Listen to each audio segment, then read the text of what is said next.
na tarde de hoje, o advogado Mauro Cid disse à Globo News que o seu cliente vendeu um relógio Rolex e entregou o valor da transação em dinheiro vivo para Bolsonaro ou Michele. César Bittencourt também disse que o tenente-coronel não vai dedurar o ex-presidente, nem fazer uma confissão, mas sim prestar esclarecimentos sobre o caso. E afirmou ter sido procurado por Paulo Cunha Bueno, advogado de Bolsonaro, na madrugada dessa sexta-feira. Abre aspas. Eu falei com ele na madrugada, ele me ligou. E não tem nenhum problema, não sei qual é a diferença, é um grande advogado, com grandes referências que me foram dadas por outro profissional. Qual é o problema? Não tenho censura, não. Não tem problema nenhum. Não preciso esconder e nem revelar. Fecha aspas. O advogado do Mauro Cid também disse não ter recebido nenhuma ameaça para estimulá-lo a recuar. A defesa do Bolsonaro alega que o ex-presidente tinha direito de vender as joias. Quer dizer, a defesa já partiu para defender como legal aquilo que aconteceu. Então, só para deixar claro qual é a linha aparentemente adotada pela defesa. O Paulo Cunha Bueno cita a lei regulamentadora do acervo presidencial para dizer que as joias se encaixam nos chamados objetos tridimensionais previstos no acervo presidencial privado, sendo propriedade do presidente da República, inclusive para fins de herança, doação ou venda. Mas a gente precisa lembrar que tem uma decisão de 2016 do Tribunal de Contas da União que diz que joias não são itens personalíssimos e, portanto, não poderiam ser incorporados ao acervo privado da Presidência da República, e é por meio do acervo privado, que é o próprio bolso na prática, que é possível você legitimar uma venda.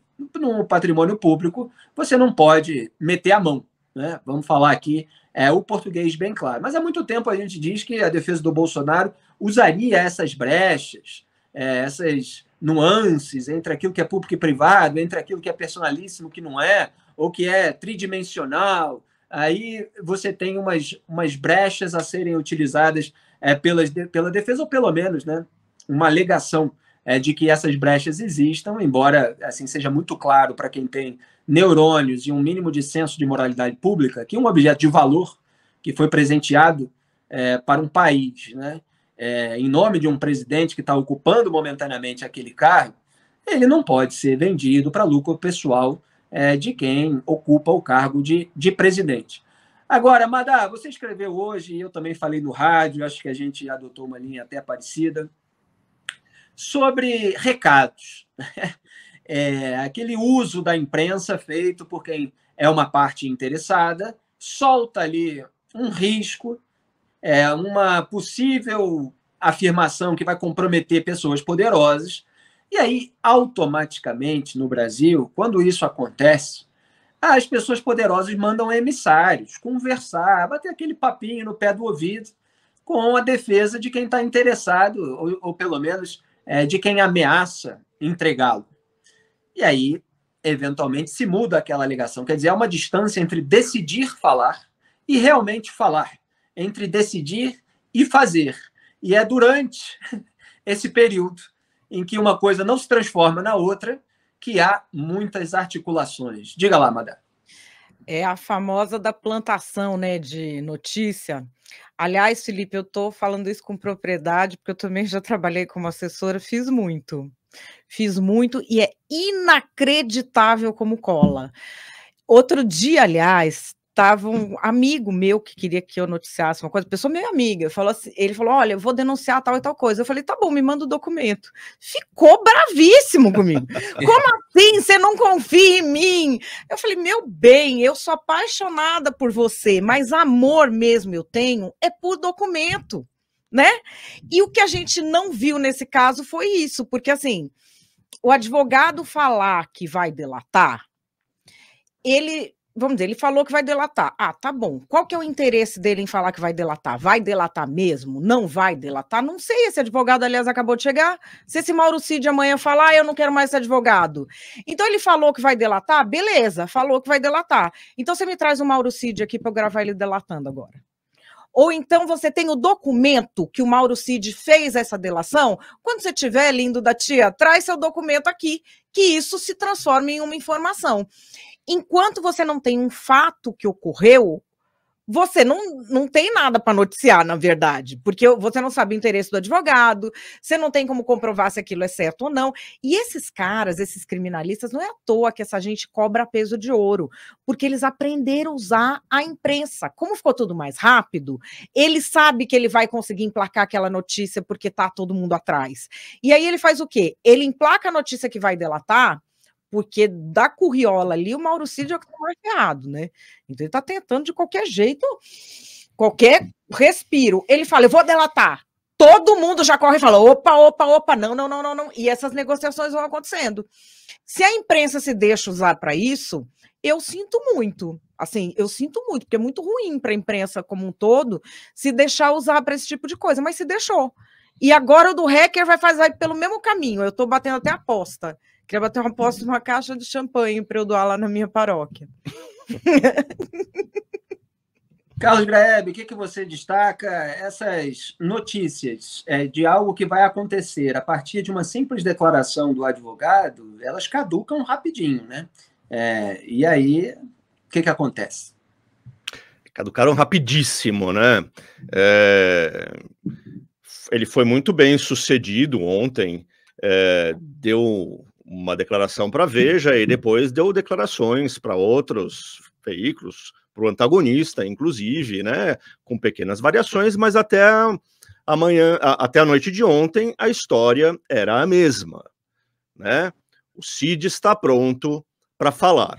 Não será, na verdade, Madá, ele falava, não vai ser uma delação, será uma confissão que vai deixar implícito que ele é um cara que cumpria ordens, né? Essa história de eu cumpro ordens tem um passado terrível, né? Porque foi o argumento que todos os operadores, entre aspas, do nazismo utilizaram para se justificar, né? É um horror dizer isso, né?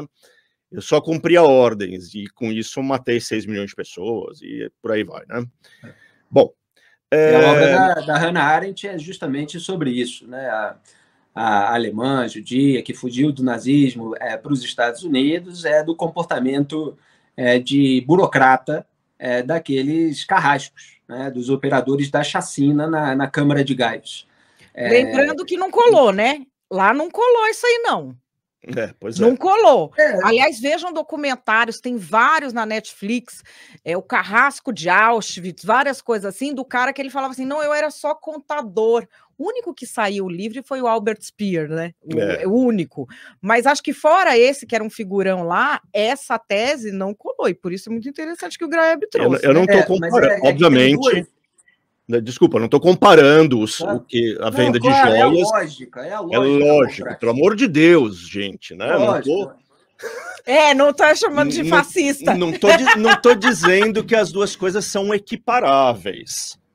Sim, é que é a lógica por trás do raciocínio, por trás da alegação, que remete ao caso mais extremo, mais bárbaro de todos. A diferenciação é a seguinte: você tem uma análise até psicanalítica, né, de como funciona, essas pessoas eram realmente perversas e tão cruéis, monstruosas, etc., ou elas estavam num ambiente em que aquelas ordens pareciam mais naturais e todo mundo estava seguindo e foram cometendo barbaridades. Isso é uma análise do ponto de vista mais psicanalítico, intelectual da Hannah Arendt. Outra coisa é a seguinte: isso em nada exime a responsabilidade penal, criminal dessas pessoas. Você pode fazer uma conclusão de que elas agiram como burocratas, agora, elas têm de responder no tribunal e pagar as penas por causa disso. Então, não são coisas excludentes, né? Só para deixar claro aqui. Vamos lá. É isso aí, Felipe. Então, Felipe, mais uma vez, deixa eu dar boa noite para todo mundo e mais uma vez, bem-vinda, Madá, tá? Te respeito pra caramba, então, assim, é um prazer fazer o programa contigo, com o Felipe, com o Graeb, enfim.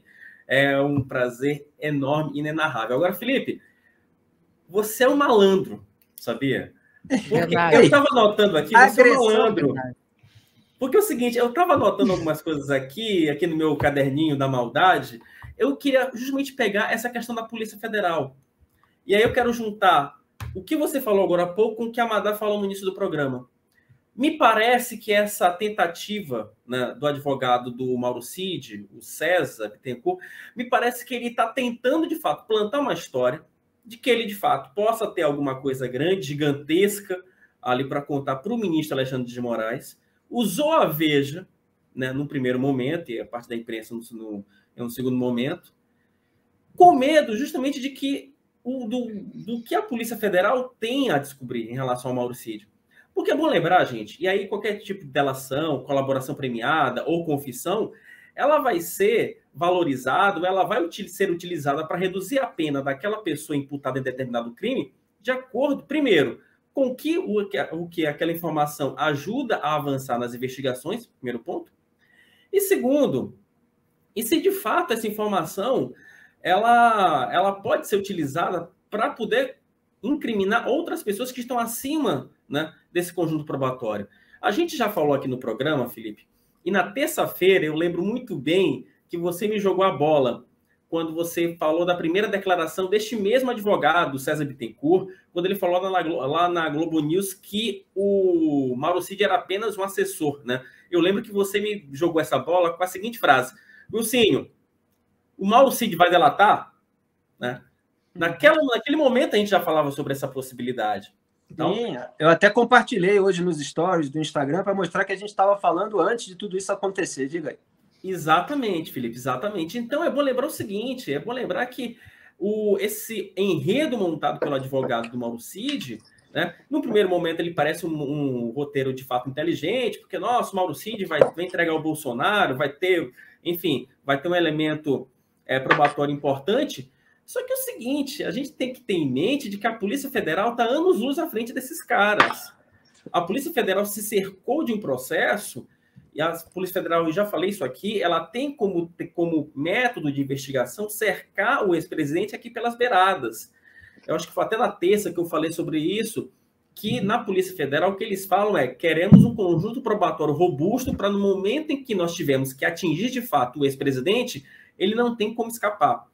Então, eu acredito que essa tentativa, né, que essa informação dada pelo advogado Mauro Cid, essa vontade de ele vir a público e falar o que de fato tem que falar, me parece muito também uma forma de ele correr atrás do que a Polícia Federal está na frente, né? Correr atrás sobre o que a Polícia Federal já achou até o momento. E aí, vamos combinar, né? Se o Mauro Cid não tiver muito a contribuir, não vai adiantar matéria na Veja, não vai adiantar conversar com o Alexandre de Moraes, porque qualquer tipo de confissão ela vai ser absolutamente nula. E aí, o Mauro Cid que arca com as suas consequências.